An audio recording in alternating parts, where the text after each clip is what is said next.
Hi guys, magandang araw. Dito kami ngayon para magsagawa ng cleanup drive. So, sama-sama nating linisin ang paligid para maging ligtas ang kapaligiran, di ba? Kasi kung hindi natin lilinisin, baka matulad lang to sa relasyon yung iniwan at pinabayaan. Flex ko lang yung mga kasama ko ngayon. Iba talaga pag may katuwang ka. Kahit gaano karumi, gumagaan yung gawain kapag may kasama kang totoo. Hindi tulad ng iba dyan na nangiiwan na lang sa gitna ng kalat. Ay, Kimi! So, yun guys, reflex ko lang yung mukha kong mukhang basura. Joke lang. Grabe guys, sino ba naman nagkalat ng trash dito? Yan ang problema eh. Bigay ng bigay tapos pag di na kailangan, tinatapon na lang. Heist, sana all may respeto ah. Hala ate, kung ano-ano na yung flex mo dyan, winawagayway ba naman yung CDO? So yun na nga guys, may nakita kami dito ng t-shirt. Bakit yun naman iniwan mga gamit niyo dito? Kaya kayo iniiwan eh. Ay, joke lang. Eto pa, may pares pa siyang pantalon. Halate, ano to? Ang weird kasi may nakita din kami ditong pamunas.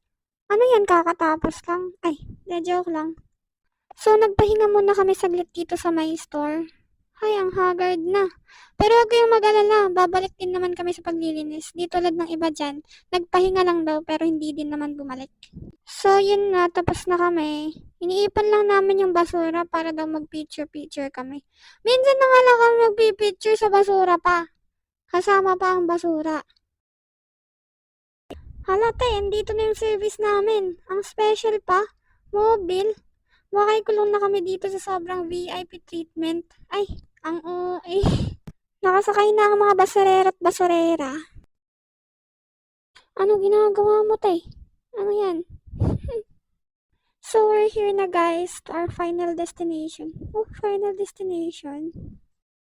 So, habang nagkihintay ng merienda, ayan, flex ko lang yung iba naming mga kasama. Outfit check. Yun, parang pupunta sa burol. 1, 2, 3, smile anak! Nandito na. Tara kain guys.